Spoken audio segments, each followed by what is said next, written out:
السلام علیکم، welcome to the شو خبر اور تجزیہ. میں ثنا کیوان. پروگرام میں آج سب سے پہلے بات سپریم کورٹ میں نیب ترامیم کیس کی سماعت ہوئی اور سب سے پہلی سماعت 19 جولائی 2022 کو اس کیس کے حوالے سے ہوئی تھی، جس کے بعد سے اب تک 53 سماعتیں ہو چکی ہیں. لیکن آج اس کیس کی سماعت پچھلی سماعتوں سے مختلف اس لیے تھی کیونکہ آج لائیو کوریج نہیں تھی. بہت سے ٹیلی ویژنز نے اس کو نہیں دکھایا. اس کے علاوہ عمران خان جن کو ویڈیو لنک کے ذریعے پیش کیا گیا لیکن اپنی صفائی میں کچھ کہنے کے لیے ان کو الاؤ نہیں کیا گیا، ان کو بات کرنے نہیں دی گئی. اور کیس کا احوال سماعت کیا رہی، اس پر ججز نے دلائل کیا دیے، وکلاء کی جانب سے دلائل کیا دیے گئے، اس پر ہم بات کریں گے. سب سے پہلے مزمل سہروردی صاحب، آپ کا بہت شکریہ. سب سے پہلے لائیو کیس کی سماعت کے حوالے سے پہلا سوال یہی کہ کیوں اس کیس کی سماعت کو لائیو نہیں دکھایا گیا؟ دیکھیں، سپریم کورٹ کے پاس کوئی اختیار نہیں ہے کہ وہ کسی چینل کو یہ کہہ سکے کہ آپ میری سماعت لائیو ضرور دکھائیں. مطلب سپریم کورٹ کیا جوڈیشل آرڈر جاری کرے کہ آپ ہماری سماعت لائیو دکھائیں؟ تو چینلز کی ایڈیٹوریل پالیسی ہے نا کہ چینل دکھائے یا نہ دکھائے. بہت ساری سماعتیں ہوتی رہی ہیں اور وہ لائیو نہیں بھی دکھائی جاتی رہیں اور بہت ساری دکھائی بھی جاتی رہی ہیں. لیکن اس پر اعتراضات اٹھ رہے ہیں. ٹھیک ہے نا، جو پچھلی 53 سماعتیں ہوئی ہیں کیا وہ ساری لائیو دکھائی گئی تھیں؟ کیا عمر عطا بندیال صاحب نے جو سماعتیں کی ہیں وہ لائیو دکھائی وہ لائیو دکھائی گئی تھیں؟ تو میرا مطلب ہے اگر پچھلی کوئی لائیو نہیں تھی تو آج کے لائیو ہونے پر کیا سوال ہے؟ اور دوسری بات یہ کہ یہ چینلز کی اپنی مرضی ہے کہ وہ سماعت لائیو دکھائیں یا نہ دکھائیں. عدالت لیکن قاضی صاحب کی تھی. اعتراضات تو اٹھ رہے ہیں مزمل صاحب. کیوں اعتراض اٹھ رہے ہیں؟ آپ بتائیں نا کیوں اٹھ رہے ہیں؟ کہ اس سے پہلے جتنی سماعتیں تھیں وہ لائیو سارے سامنے تو آئی نہیں تھیں. ہوئی، کچھ کیسز کے ہوئے، جی. کچھ کیسز ہوئے جس میں فل کورٹ تھا، کچھ کیسز دکھائے گئے. ویسے تو روز سپریم کورٹ میں 10 کیس سنے جاتے ہیں، قاضی صاحب سارے لائیو دکھائے جا رہے ہیں. آپ کے مطابق نہیں دکھائی جانی چاہیے تھی؟ نہیں، یہ چینل کی مرضی ہے وہ دکھائے یا نہ دکھائے. یہ میں اس بات کے حق میں نہیں ہوں کہ سپریم کورٹ پاکستان کے میڈیا کو ڈکٹیٹ کرے کہ اس نے کیا دکھانا ہے اور کیا نہیں دکھانا. صحیح. یہ آزادی اظہار کے خلاف ہے کہ ہم سپریم کورٹ سے یہ توقع کریں کہ وہ ہمیں ڈکٹیٹ کرے کہ ہم نے کیا دکھانا ہے اور کیا نہیں دکھانا ہے. یہ ہماری مرضی ہے کہ ہم نے کیا دکھانا ہے اور کیا نہیں دکھانا ہے. یہ سپریم کورٹ کے جوڈیشل آرڈر کے ذریعے نہیں ہونا چاہیے کہ آج کی وہ کل آپ کی گفتگو سے تو یہ لگتا ہے کل وہ کہہ دیں گے سارے چینلز لائیو دکھائیں اور میں اور آپ پابند ہوں گے لائیو دکھانے کے لیے. بھی ہم کیوں پابند ہوں گے؟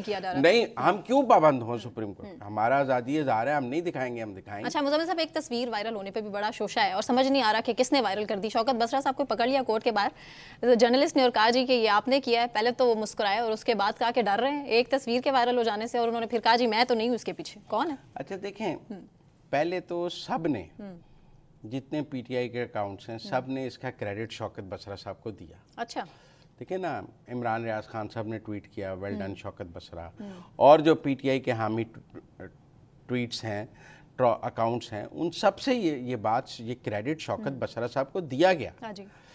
وہ تو جب سپریم کورٹ نے کہا ہم تحقیقات کریں گے اور بسرا صاحب کو نظر آیا کہ میرا لائسنس چلا جائے گا تو وہ مکر گئے کہ میں نے نہیں کیا. سی سی ٹی وی کیمرے تو وہیں پہ تھے، دیکھیں وہ اپنی جگہ. لیکن سوال یہ ہے کہ اگر تو یہ کوئی کریڈٹ کی بات ہوتی تو بسرا صاحب ضرور لے لیتے، اور انہوں نے شروع میں لینا بھی چاہا. لیکن جب انہیں پتہ لگا کہ اس کے نتیجے میں گردن میرے قابو میں آ جائے گی میری، تو انہوں نے اس سے سٹیپ بیک کیا. لیکن میں یہ سمجھتا ہوں کہ یہ تحقیقات کی کوئی بات ہی نہیں ہے. اچھا، اتنی کوئی بڑی بات نہیں ہے. اب اس کو تحقیقات کا کیا زیادہ بڑا بنا رہے ہیں؟ اس پر تحقیقات کرنی ہی نہیں چاہیے. ان کا اپنا، آپ بات سمجھیں، زوم پہ وہ موجود تھے. اگر تصویر چلی بھی گئی ہے تو کیا فرق پڑتا ہے؟ کون سا طوفان آ گیا؟ کون سا دنیا نے ان کو پہلے نہیں دیکھا ہوا جو آج کی تصویر کی روشنی میں دیکھ لیا؟ یہ ٹھیک ہے کہ قیدیوں کی تصاویر لینے کی اجازت نہیں ہوتی. آپ جب قیدی ہوتا ہے تو اس کے قیدی کے کچھ پروٹوکولز ہیں. جب نواز شریف قید میں تھے تو ان کا بھی پروٹوکول تھا. جب مریم قید میں تھیں، جب فریال تالپور قید میں تھیں، تو عمران خان کے لیے وہ پروٹوکول توڑے گئے ہیں. لیکن پھر بھی میں سمجھتا ہوں یہ کوئی اتنی بڑی بات نہیں ہے کہ ہم کہا جائے کہ پورا سپریم کورٹ ہل گیا ہے، تحقیقات ہونی چاہیے. لیکن سوشل میڈیا پہ تہلکہ مچا دیا ایک تصویر. کیا فرق پڑتا ہے؟ میٹر نہیں کرتا. نہیں میٹر کرتا، کیونکہ قاضی صاحب تو خود کہتے ہیں پروپیگنڈا میڈیا ہے. نہیں، قاضی صاحب کی اہم ریمارکس پر تھوڑا ڈسکس کر لیں. تصویر آ گئی تو اس سے کیا فرق پڑتا ہے؟ آپ بتائیں. نٹ شیل یہ ہے، سر لائیو بھی دکھا دیتے، کوئی فرق نہیں پڑتا تھا. تو لائیو دکھانا ان کی ذمہ داری نہیں ہے قاضی فائز عیسیٰ صاحب، کیونکہ یہ تو ادارے ڈیسائیڈ کرتے ہیں نا. نہیں، یہ چینلز خود ڈیسائیڈ کرنے چاہیے کہ انہوں نے دکھانا ہے یا نہیں دکھانا ہے. دوسری بات یہ ہے کہ یہ کسی فریق کا رائٹ نہیں ہے کہ اس کا مقدمہ لائیو دکھایا جائے، وہ مطالبہ نہیں کر سکتا، وہ سپریم کورٹ کا اختیار ہے کہ وہ لائیو اسٹریمنگ دے یا نہ دے، یہ کسی کا۔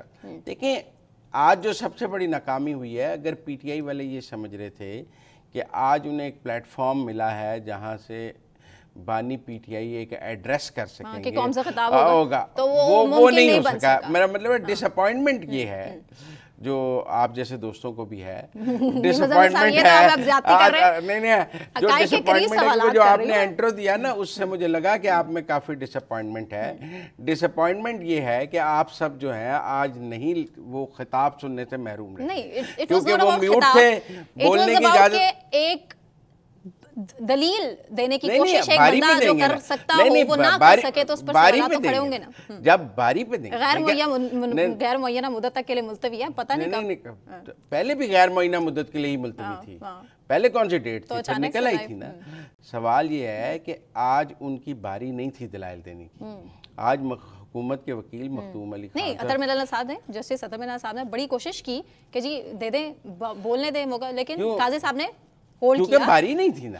آج تو ابھی مختوم علی خان صاحب کے دلائل چل رہے تھے، دیکھیں مختوم علی خان صاحب کے بعد باقی لوگ، جب بانی پی ٹی آئی کی باری آئے گی وہ اپنی باری پہ اپنے دلائل دیں گے۔ جو لوگ عدالتوں کو کور کرتے ہیں ان کو یہ پتہ ہے کہ ہر ایک کی باری ہے دلائل دینے کی، وہ ایسا نہیں ہے کہ آپ آئے اور آپ نے دلائل دینے شروع کر دیے۔ یہ آپ جیسے دوستوں کا یہ خیال ہے کہ چونکہ وہ آگے تھے تو ان کو دلائل دینے کی اجازت دے دینی چاہیے تھی، ایسا نہیں ہے۔ آج بالکل تاکہ وہ اپنے مخالف دلائل سن سکیں۔ دیکھیں نا آج جو لوگ دلائل دے رہے تھے وہ بانی پی ٹی آئی کی پٹیشن کے خلاف دلائل دے رہے تھے کہ یہ مینٹینیبل نہیں ہے، ٹھیک ہے نا، ان کا موقف ٹھیک نہیں ہے۔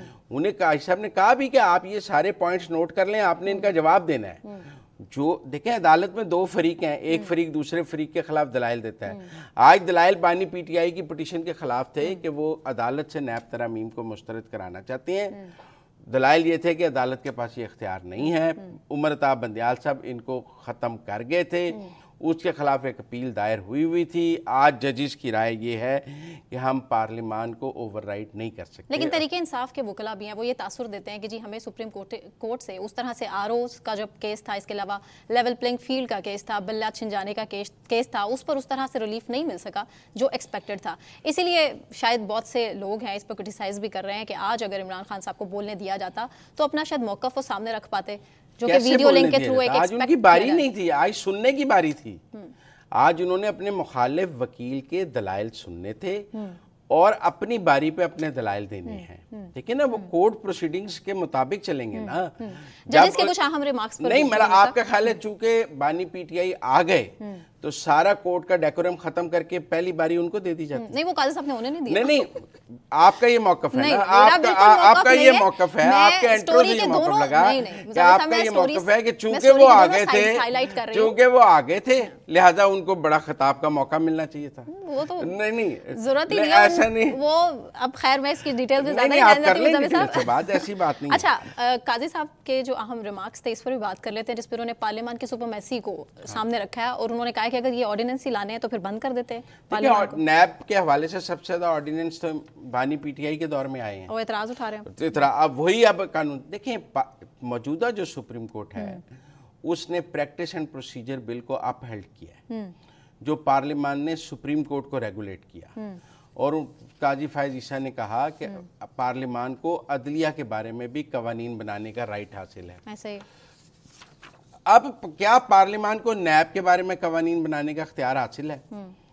اس لیے میرا خیال ہے وہ آج وہ بات کر رہے تھے کہ حاصل ہے، لیکن میں ایک اور بات کرنا چاہتا ہوں۔ جی فرض کر لیں یہ نیب ترامیم دوبارہ کالعدم قرار دے دی جاتی ہیں، وہ سٹیج ختم ہو گئی۔ دیکھیں شہباز شریف، نواز شریف، سب کے کیسز ختم ہو گئے ہیں۔ جن کیسز کو برقرار رکھنے کے لیے بانی پی ٹی آئی عدالت میں گئے تھے وہ کیسز ختم ہو گئے ہیں۔ اب یہ ترامیم نہیں، عمر عطاب بندیال صاحب کیس اوپن کر گئے تھے نا، اس کے باوجود یہ کیس عدالتوں سے ختم ہو گئے ہیں، ٹھیک ہے نا۔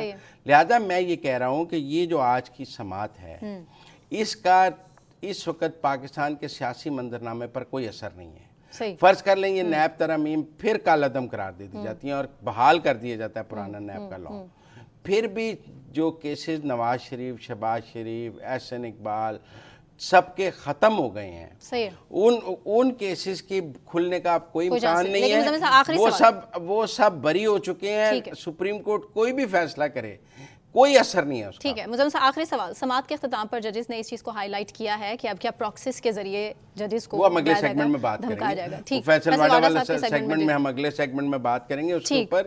لیکن میرا یہ خیال ہے کہ اس سماعت کو غیر معمولی اہمیت دینے کی ضرورت نہیں ہے. اگر یہ مطلب عمر عطاب بندیال صاحب ساری نیب ترمیم اڑا گئے تھے اور کیس بحال ہو گئے تھے. تحریک انصاف والوں نے کہا اب یہ سب پھنس جائیں گے. وہ سارے پھر بھی بری ہو گئے ہیں. لہذا اب یہ کچھ بھی فیصلہ کر لے سپریم کورٹ, اس کا پاکستان کے سیاسی منظرنامے پر کوئی اثر نہیں ہے. اور پارلیمان دوبارہ بھی قانون بنا سکتی ہے. اگر آپ ختم بھی ہو جائے تو نئی پارلیمان آ چکی ہے. اس دوران جب عمران خان صاحب نے یہ پٹیشن کی تھی پارلیمان موجود نہیں تھی, نگران دور تھا, تو لہذا ایک مشکل کا وقت تھا. اب تو پارلیمان موجود ہے, کل دوبارہ ہو جائے گی. نون لیگ اور پیپلز پارٹی مل کر دوبارہ قانون بنا دیں گے. تو میرے خیال میں اس کی کوئی سیاسی اہمیت نہیں ہے اب اس کیس کی. وہ بانی پی ٹی آئی کی موجودگی کی وجہ سے اہمیت تھی, ویسے کوئی سیاسی اہمیت اس کیس کی اب نہیں ہے. لیکن عام ریمارکس اطہر من اللہ صاحب کی جانب سے بھی ہیں کہ کرپشن کے خلاف آزاد عدلیہ کا اور مضبوط پارلیمنٹ کا, اور اس کے علاوہ بلا خوف و خطر ایک لیڈر کا ہونا بڑا زیادہ ضروری ہے. اس بار ہم بات کریں گے لیکن ایک بریک کے بعد. بریک مجھے اناؤنس کرنا ہے, اور بریک سے واپس آنے کے بعد ہم فیصل واڈا کی جو دھواں دھار پریس کانفرنس تھی اس پر بھی بات کریں گے. اس کے علاوہ خفیہ اداروں کے اہلکاروں کی اسلام آباد ہائی کورٹ میں داخلے پر پابندی بھی عائد کر دی گئی ہے, اس پر بھی بات. لیکن ایک بریک کے بعد ہمارے ساتھ رہی.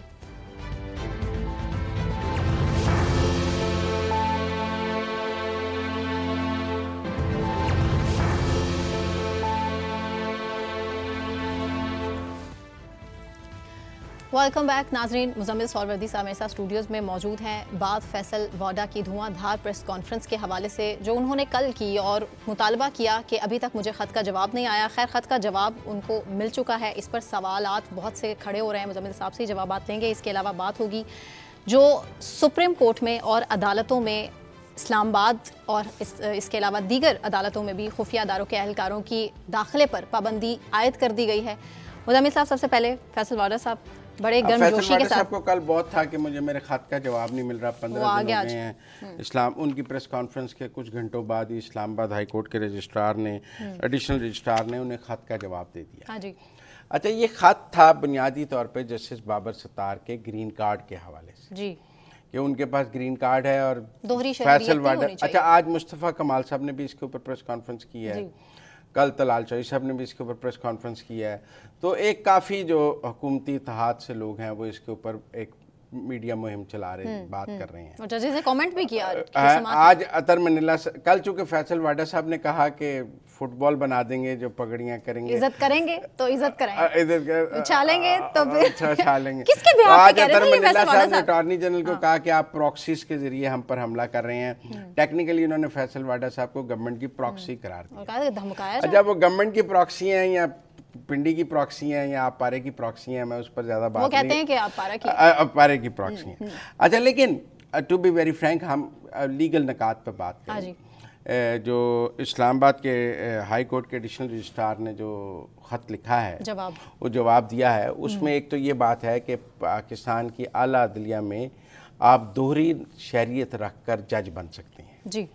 اچھا, اس کی کوئی پابندی نہیں ہے. مثلا انہوں نے کہا کہ قانونی اور آئینی طور پہ کوئی آدمی کے پاس اگر گرین کارڈ ہے تو وہ جج بن سکتا ہے. لیکن سیاستدان نہیں, بندہ ممبر پارلیمنٹ نہیں بن سکتا, بیوروکریٹ نہیں بن سکتا, اور کوئی امپورٹنٹ پوزیشن نہیں, لیکن جج بن سکتا ہے. دیکھیں, میں ذاتی طور پہ اس کے مجھے بڑے تحفظات ہیں, کیونکہ میں نے وہ حلف بھی پڑھا ہے. اگر وہ اسکرین پہ چلا دیں پروڈیوسر, وہ حلف جو اس حوالے سے ہے جو آپ گرین کارڈ لیتے ہوئے ایک حلف سا ہے. تو دیکھیں, ایک طرف آپ نے پاکستان کے آئین کا حلف لیا ہے, دوسری طرف آپ کا گرین کارڈ کا حلف ہے. تو دو حلف تو اکٹھے نہیں چل سکتے میرے نزدیک, ایک ہی حلف چل سکتا ہے. اعتراض اٹھا رہے ہیں فیصل واڈا صاحب پہلے؟ نہیں, سب ہی اعتراض اٹھائیں گے اس پر. اور میں پھر بھی یہ سمجھتا ہوں کہ جو آدمی پاکستان کی اعلیٰ عدلیہ کا جج ہو اور جو منصف پہ ہو, جس نے انصاف کرنا ہو, جس نے پاکستان کے آئین اور قانون کی پاسداری کا حلف اٹھایا ہو, اس نے کسی اور ملک کی شہریت کا حلف تو نہیں اٹھایا ہونا چاہیے, اس نے کوئی گرین کارڈ کا حلف نہ اٹھایا ہو, اور یہ اگر آئین اور قانون میں سکم ہے تو اس سکم کو دور ہونا چاہیے. ویسے اخلاقی طور پہ مطلب ایک اور بات کی گئی ہے کہ جب کوئی وکیل جج بنتا ہے تو اس کے لیے یہ بتانا ضروری نہیں ہے کہ اس کے پاس دوہری شہریت ہے یا نہیں ہے. دیکھیں یہ بتانا ضروری ہونا چاہیے. اگر دیکھیں عدلیہ اپنے حوالے سے قواعد خود بناتی ہے, اور عدلیہ کا یہ موقف ہے کہ ہماری خود مختاری میں کوئی مداخلت نہ کرے, اور بالخصوص ججز کی تعیناتی کے حوالے سے تو عدلیہ مکمل خود مختاری چاہتی ہے, اور اس کا موقف ہے کہ اس میں بالکل سیاسی مداخلت نہیں ہونی چاہیے. تو اگر عدلیہ نے اپنے قواعد خود بنائے ہوئے ہیں تو پھر ان میں یہ دیکھیں نا, اگر آپ کسی سے یہ ڈیکلیریشن بھی نہیں لیتے کہ اس کے پاس کسی اور ملک کی شہریت ہے یا نہیں ہے, تو آپ کیا ڈیکلیریشن لیتے ہیں, کیا پتہ کرتے ہیں کسی کو جج بنانے کے لیے. پھر دوسری بات یہ ہے کہ وہ یہ کہہ رہے ہیں کہ جو چیف جسٹس اور امیدوار جج کے لیے جو جج بننا چاہتا ہے ان کا جو اس نے کیا کہا, اس کے کوئی منٹس آف دا میٹنگز نہیں ہوتے. جی اچھا یہ بھی مطلب ریٹن نہیں ہوتا, ریٹن نہیں ہوتا. ہاں دیکھیں نا سپریم جوڈیشل کونسل میں ڈسکشن ریٹن نہیں ہے. مطلب اب وہ یہ کہہ رہے ہیں کہ بابر ستار صاحب کہہ رہے ہیں کہ میں نے چیف جسٹس کو بتا دیا تھا زبانی, چیف جسٹس صاحب کہہ رہے ہیں میں نے سپریم جوڈیشل کونسل کو بتا دیا تھا زبانی, جی, اور کہیں کوئی لکھت پڑھت نہیں ہے. جی ایسا ہی. اچھا یہ اب پاکستان کے آئینی اور قانونی سکم کی نشاندہی ہے. سوشل میڈیا پر اس کو بہت ٹرول کیا گیا, سوشل میڈیا پر بڑا اچھالا گیا اس ایشو کو. یقیناً, اور میں سمجھتا ہوں کہ اس ملک میں ایک وزیر اعظم تو اقامہ رکھنے پہ نکل گیا ہے, تو ہم جج صاحب کے گرین کارڈ کو ویلیڈیٹ کر رہے ہیں. میرے خیال میں اس نے بھی حلف لیا ہوتا ہے, انہوں نے بھی حلف لیا ہوتا ہے. ہر وہ منصب جس کے لیے آپ حلف اٹھاتے ہیں اس کے لیے تو ضروری ہے کہ آپ کے پاس دوہری شہریت نہیں ہونی چاہیے. تمام اداروں پر اس کی امپلیمنٹیشن ہونی چاہیے جو حلف اٹھاتے ہیں تمام اداروں پر. ہاں پاکستان کا آرمی چیف دوہری شہریت نہیں رکھ سکتا, حلف اٹھایا ہوتا ہے. پاکستان اس طرح تو آپ کل کو کہیں گے ہمارے جرنیلوں کے پاس بھی دوہری شہریت ہوگی. اگر ہمارے ججوں کے پاس دوہری شہریت ہو سکتی ہے, اگر ہمارے ججوں کے پاس دوہری شہریت رکھنے کی اجازت ہے تو کل کو ہمارے سرونگ جرنیلوں کے پاس بھی دوہری شہریت رکھنے کی اجازت ہونی چاہیے. اور کل کو پھر آپ کہیں گے کہ ہمارا وزیر اعظم بھی دوہری شہریت والا ہو سکتا ہے.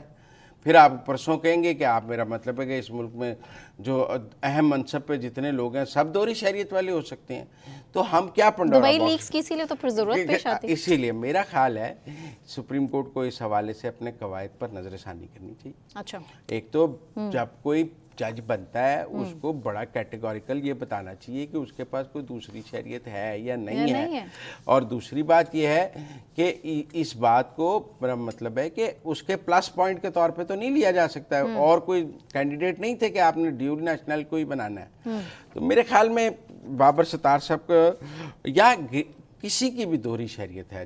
مجھے نہیں پتا کتنے ججز کی ہے, اچھا یہ بھی مجھے نہیں پتا کتنے ججز کی ہے, یہ تو ایک نوٹس میں ہے. ادارے سے مل گئی ہے کلین چٹ. اب فیصل واڈا صاحب کو بھی جواب مل گیا خط کا, اب وہ مزید پروسیڈ کریں گے یا پھر اس پر خاموشی اختیار کریں گے؟ میرا خیال ہے مزید پروسیڈ ہوگا, یہ بات پارلیمان میں بھی جائے گی. تو بس پھر یہ فیصل واڈا صاحب کس کی ایما پر کریں گے یہ تو پھر سب کو ظاہر ہے, کلیئر ہے. اچھا نہیں, اور پہلے ہی ججز اعتراض اٹھا رہے ہیں, اگر وہ ایما پر بھی کر رہے ہیں, میں یہ مانتا ہوں کہ فیصل واڈا صاحب اسٹیبلشمنٹ کے ایما پر کر رہے ہیں, مان لیا کہ وہ بابر ستار صاحب پر جو آن سلاٹ ہے وہ آڈیو ٹیپس کی وجہ سے ہے, اور اس کی وجہ سے, اس آن سلاٹ کی وجہ سے. لیکن میں یہ بات اگر مان بھی لیا جائے تو کیا پھر بھی ہم گرین کارڈ کو جسٹیفائی کر لیں گے؟ نہیں, آپ میری بات سمجھیں. آپ کا یہ خیال ہے کہ اگر وہ آڈیو ٹیپس کا کیس سن رہے ہیں یا وہ اور کیسز, اہم کیسز سن رہے ہیں جسے ان کو منع کیا جا رہا ہے, نہیں تو کیا ان کا گرین کارڈ رکھنا جائز ہو جائے گا؟ وہ ایک اصولی بات اور ہے, وہ ایک اصولی بات اور ہے, ہمیں دونوں کو مکس نہیں کرنا ہوگا. میں سمجھتا ہوں چیف جسٹس پاکستان کو تمام ججز سے ڈیکلیریشن لینا چاہیے کس کس کے پاس ڈیول نیشنلٹی ہے, اس کو اناؤنس کریں, اور پارلیمان کو اس حوالے سے قانون سازی کیا آئین سازی بھی کرنی چاہیے. سب آگے کم مسئلے ہیں, عدالتوں میں کتنے عوام کے پینڈنگ ہیں کیسز, ان پر بات کر لیں, میرے خیال سے بہت زیادہ امپورٹنٹ ہے. یہاں پر تو سیاست اپنے ہی مسائل نہیں, آپ کا خیال ہے کہ ہم پھر جج امپورٹ ہی کر لیتے ہیں. اگر ڈیول نیشنل رکھنی ہے تو پھر ہم کو باہر سے, لنڈن سے, امریکہ سے جو گورے ججی لے آتے ہیں وہ زیادہ بہتر انصاف کر لیں گے. ہم نے دیسی ڈیول نیشنل کیوں رکھنا ہے, ہم گورا کیوں نہ رکھ لیں پھر.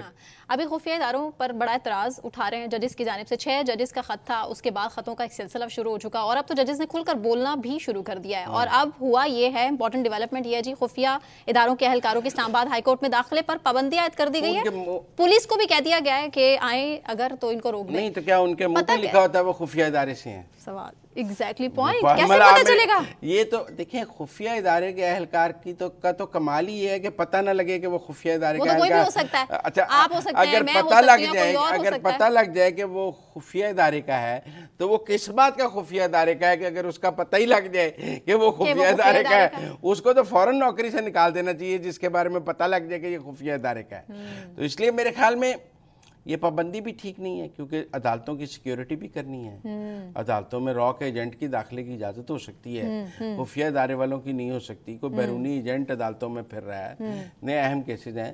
میرے خیال میں یہ جو ٹگ آف وار ہے نا بٹوین اسٹیبلشمنٹ اینڈ جوڈیشری, جس میں روز ایک وار پہلے جوڈیشری کرتی ہے, پھر ایک حملہ اسٹیبلشمنٹ کرتی ہے, کبھی اسی طرح پھر ایک حملہ جوڈیشری کرتی ہے, پھر آمنے سامنے ہو جاتی ہے. اداروں کو آمنے سامنے نہیں ہونا چاہیے, یہ اچھا نہیں ہے. اور میرا مطلب اس سے اس کا کوئی فائدہ نہیں ہوگا, اس کا نقصان ہوگا. اور میں سمجھتا ہوں جو آج اسلام آباد ہائی کورٹ کے رجسٹرار کا خط ہے, اس نے پاکستان میں ایک بہت بڑے آئینی اور قانونی سکم کی نشاندہی کی ہے, جس کا یہ تو فیصل واڈا صاحب نے کی ہے. نہیں, وہ کریڈٹ تو ان کو جانا چاہیے نا, ہے کریڈٹ تو ان کو جانا چاہیے نا کہ انفارمیشن ان تک پہنچی کہاں سے, سوشل میڈیا پر لیک ہوئی کہاں سے. ابھی تو اس کی بھی تحقیقات ہوگی. تحقیقات تو وہ کہہ رہے ہیں اس کی بھی ہونی چاہیے کہ بابر ستار صاحب کا خط میڈیا پہ کیسے لیک ہوا. لکھتے وہ ساتھ والے کمرے میں چیف جسٹس کو ہیں, پہنچ آپ تک جاتا ہے اور آپ اس کو ٹویٹ کر دیتی ہیں. میرا مطلب وہ کہتے ہیں آپ لوگوں تک وہ خط کیسے پہنچتا ہے نا. تو اگر وہ گرین کارڈ پہنچ گیا تو وہ جرم ہے, اور خط کا پہنچنا جرم نہیں ہے. پھر میں اگر وہ کہتے ہیں جس طرح آڈیو لیکس ہے نا, اس طرح خط لیکس بھی بند ہونی چاہیے, ٹھیک ہے نا. اور یہ خط لکھتا کون ہے, کبھی شبنم ہے, کبھی ریشمہ ہے, کبھی کون ہے, اور یہ خط پھینک کر چلی جاتی ہے. یہ سلسلہ بھی پھر اس کا مطلب ہے کلیئر ہونا چاہیے نا. ایک جج اپنے چیف جسٹس کو خط لکھتا ہے اور وہ آپ تک پہلے پہنچ جاتا ہے, چیف جسٹس تک بعد میں پہنچتا ہے. تو پھر یہ بھی تو دیکھنا پڑے گا نا, یہ خط لیکس اس ملک کو کہاں لے کے جا رہی. آڈیو لیکس, ویڈیو لیکس, خط لیکس, مطلب کہ یہاں تو لیکس کا لمبا, Dubai leaks, Panama leaks, Dubai leaks, تو ایک لیکس کا اپنی جگہ. لیکن بہرحال میں کہوں گا کہ چیف جسٹس قاضی فائز عیسیٰ کو کہ وہ گرین کارڈ کا حلف پڑھ لیں, اور اس کے بعد پاکستان جو بطور جج حلف لیا جاتا ہے وہ پڑھ لیں, اور دونوں حلفوں کو آمنے سامنے رکھ کر ضرور فیصلہ کریں کہ کیا دونوں اکٹھے چل سکتے ہیں. اور اگر دونوں اکٹھے چل سکتے ہیں تو پھر ایک جوڈیشل آرڈر دے دیں کہ ڈیول نیشنل. پھر اگر بطور جج دونوں اکٹھے چل سکتے ہیں تو پھر بطور جرنیل بھی اکٹھے چل سکتے ہیں, بطور وزیر اعظم بھی چل سکتے ہیں. کوئی ججوں کو الگ مقدس گائے کی ہم حیثیت نہیں دے سکتے کہ یہ ڈیول نیشنلٹی کی اجازت صرف ججوں کو ہوگی, جرنیلوں کو نہیں ہوگی, وزرائے اعظم کو نہیں ہوگی, پارلیمان کو نہیں ہوگی. پھر ہوگی تو یکساں سب کو, کیٹیگری میں آئیں گے, سب کو ہوگی. یہ تو نہیں ہو سکتا کہ جج کو اجازت ہے باقی سب کو نہیں ہے. ٹھیک ٹھیک, مجھے بریک پر جانا ہے. مزمل صاحب, بریک سے واپس آنے کے بعد ہم کنٹینیو کریں گے مولانا فضل الرحمان کے صاحب کے حوالے سے بھی کہ طریقہ انصاف کے ساتھ قربتیں آخر بڑھ کیوں رہی ہیں. لیکن ایک بریک کے بعد ہمارے ساتھ رہیے.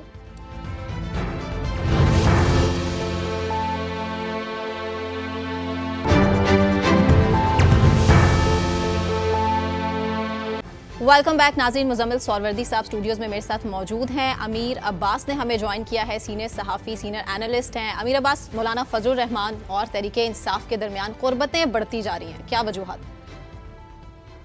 دیکھیں, ایک تو مولانا صاحب کو اس بات کا احساس ہوا ہے کہ عمران خان کو جو عوامی مقبولیت حاصل ہوئی ہے, باوجود اس کے کہ مولانا صاحب اس پی ڈی ایم اتحاد کا حصہ تھے, بلکہ پی ڈی ایم کے سربراہ تھے خود Maulana Fazl ur-Rehman, Peoples Party, M Q M, Balochistan Awami Party کو, 13 جماعتی اتحاد. تو انہوں نے بھرپور کوشش کی عمران خان کو اور عوام کے درمیان فاصلے پیدا کرنے کی, نہیں کر سکے.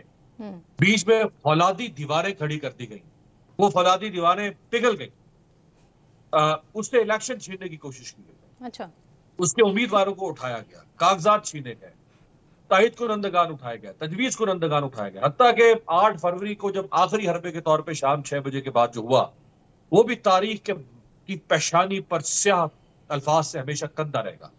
تو مولانا صاحب کو میرا خیال احساس ہوا ہے کہ عمران خان کو جو ووٹ بینک ملا وہ عمران خان کا ووٹ بینک نہیں ہے, وہ ووٹ بینک ہے سویلین سپرمیسی کا, وہ ووٹ بینک ہے کانسٹیٹیوشنلزم کا, وہ ووٹ بینک کا مزمل صاحب اختلاف کریں گے. امیر عباس صاحب ایک تو 13 میں سے ایک جماعت کو ہی الیکشن ہارنے کے بعد عمران خان کی مقبولیت کا اندازہ ہوا, 12 کو تو نہیں ہوا. دوسری بات یہ ہے کہ جب آپ فوج سے نہیں شامل ہو گئے ہیں, سردار اختر مینگل بھی شامل ہو گئے ہیں, ایک بھی ووٹ نہیں تھا ان کے پاس بلوچستان سے, ایک بھی ووٹ نہیں تھا ان کے پاس بلوچستان سے صدارتی انتخاب میں.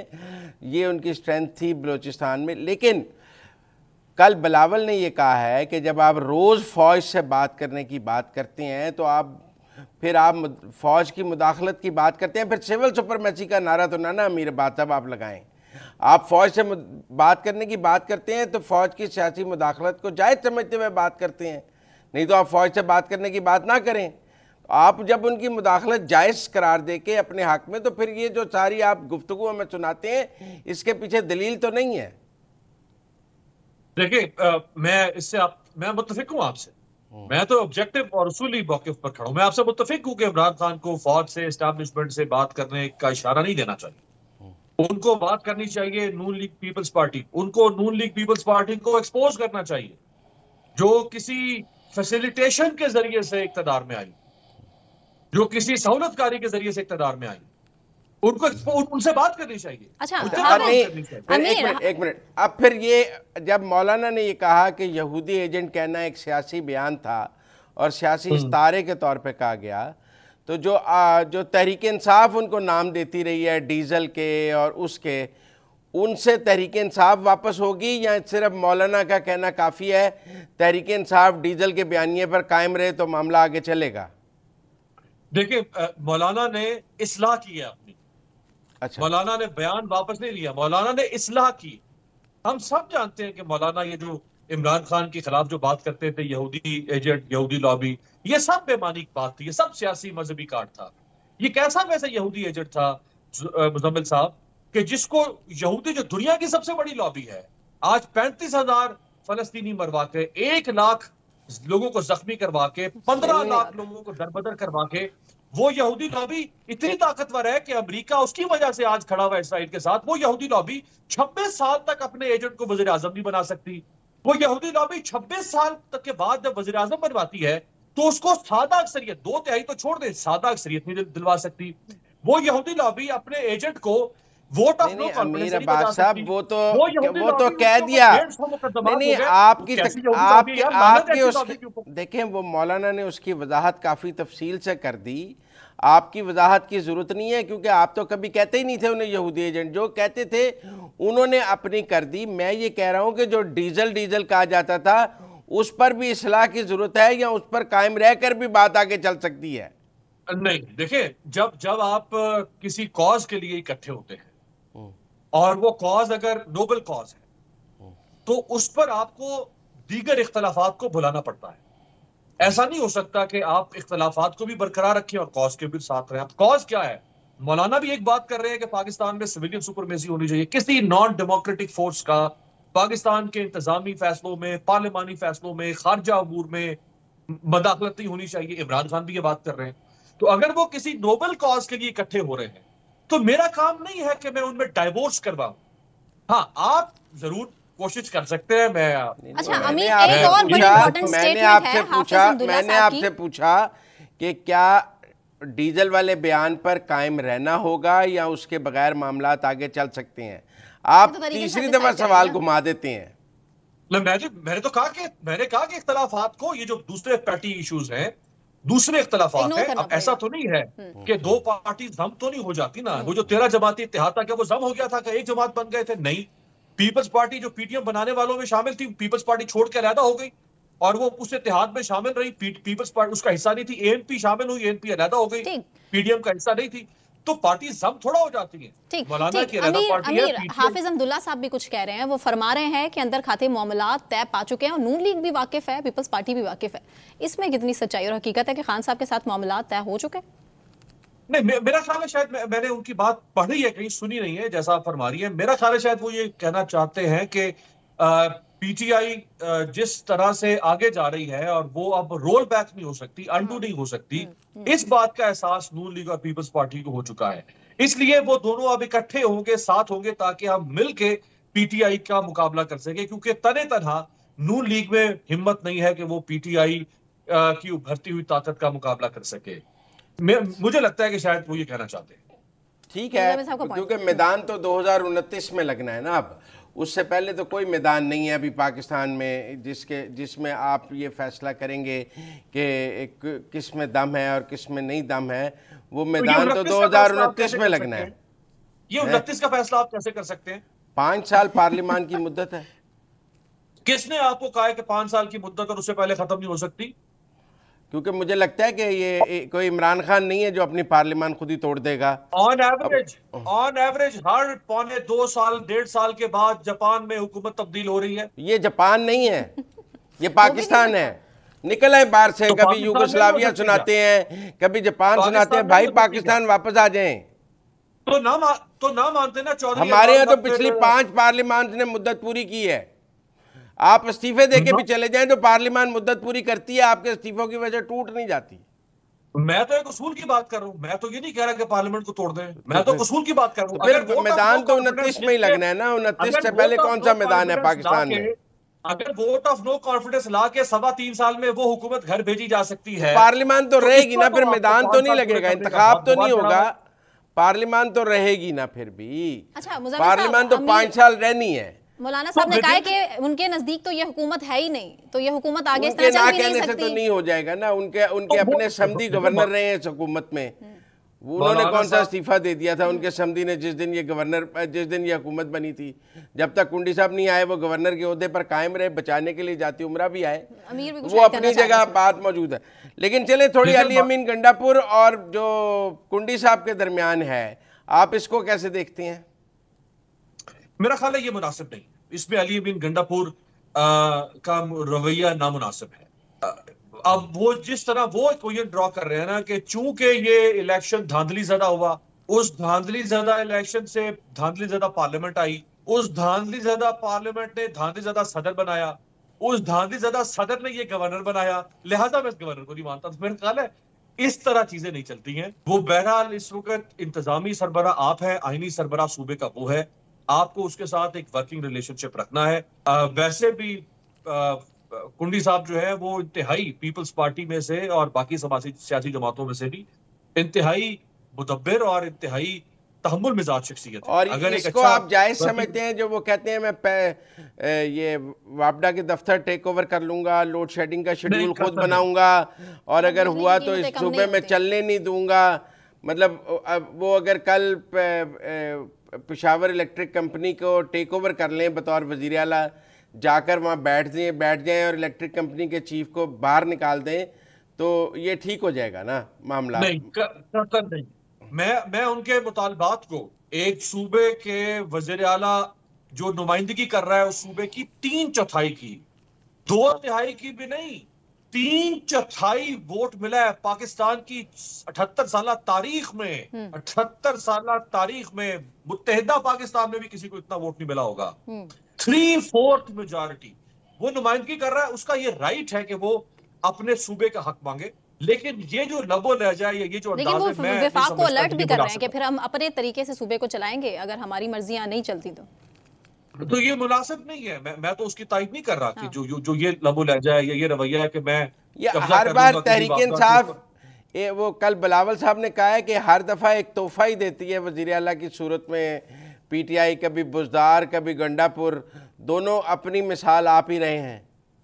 تو انہوں نے بھی ویسے وہ جو آکٹوجنیرین چیف منسٹر دیا ہوا تھا جس نے 7.5 سال تک سندھ کے اوپر حکمرانی کی اور سندھ کا ستیہ ناش کر دیا, وہ تو ابھی بھی قائم علی شاہ صاحب تاریخ میں مثال نہیں ملتی. آکٹوجنیرین تو قائم علی شاہ صاحب تھے نا جو 80 سال سے اوپر کے. یہ تو چلے نسبتاً مراد علی شاہ نے تو اس ڈیمیج, اور یہ جو ابھی انہوں نے سینیٹر بنایا فیصل واڈا, ہاں یہ کہاں سے سینیٹر بنا دیا بھائی انہوں نے؟ یہ جو انہوں نے سرفراز بگٹی صاحب کو وزیر اعلیٰ بنایا, کہاں سے تعلق تھا ان کا؟ بلوچستان عوامی پارٹی, کہاں ان کے تعلقات اور رابطے ہیں؟ وہ تو پاکستان کی اسٹیبلشمنٹ کے ہمیشہ سے نمائندہ رہے ہیں, وہ تو ڈیموکریٹک شخص ہی نہیں ہے سرفراز بگٹی صاحب. میرے بات صاحب مجھے آخری ہے کہ یہ کمزور دلیل کی نشانی نہیں کہ جب بات گنڈا پور کی دی جائے تو آپ اگلوں کی مثالیں دینے لگ جائیں, کیونکہ ان کا دفاع آپ کے پاس نہیں ہے. تو آپ قائم علی شاہ پہ پہنچ جائیں, 1947 پہ پہنچ جائیں, کیونکہ گنڈا پور کا دفاع نہیں ہے آپ کے پاس. ان کا دفاع کرنا نہ میرا کام ہے ان کا دفاع کرنا, نہ آپ کا کام ہے بلاول کا دفاع کرنا. نہیں میں نے تو پوچھا کہ وہ کہہ رہے ہیں کہ 2 تحفے دیے ہیں, آپ یہ رائے دے سکتے ہیں کہ وہ اچھے ہیں یا برے ہیں. آپ قائم علی شاہ پہ پہنچ گئے. جو یہ بات کر رہا ہے میں تو اس کو آئینہ دکھا رہا ہوں کہ بھائی آپ جو بات کر رہے ہیں, پہلے آپ نے خود جو تحفے لگائے, آپ تو کوالیفائی نہیں کرتے یہ بات کرتے ہوئے. ہاں یہ تو تحفے ہیں, بزدار تو ڈیزاسٹر تھا. آپ کے ساتھ 36 پروگراموں میں بیٹھ کے میں نے کہا وہ تو ڈیزاسٹر تھا. ٹھیک. اور گنڈا پور کیا ہے؟ علی دیکھیں گنڈا پور تو بہرحال ایک سیاسی سفر کر کے آیا. اس کے میں مینڈیٹ عوام کا مینڈیٹ لے کر آیا ہوں, میں چوری شدہ مینڈیٹ سے یہاں پر وزیر اعلیٰ بن کر نہیں آیا ہوں, اسی لیے مجھے تنقید کا نشانہ بنانے والے پہلے خود اپنے گریبان میں جھانک کر دیکھیں. بہت شکریہ سینئر تجزیہ کار امیر عباس صاحب آپ کے وقت کا. مزمل سہروردی صاحب اور مجھے ثنا کیوان کو اجازت دیجیے. اپنا بہت خیال رکھیے. اللہ حافظ.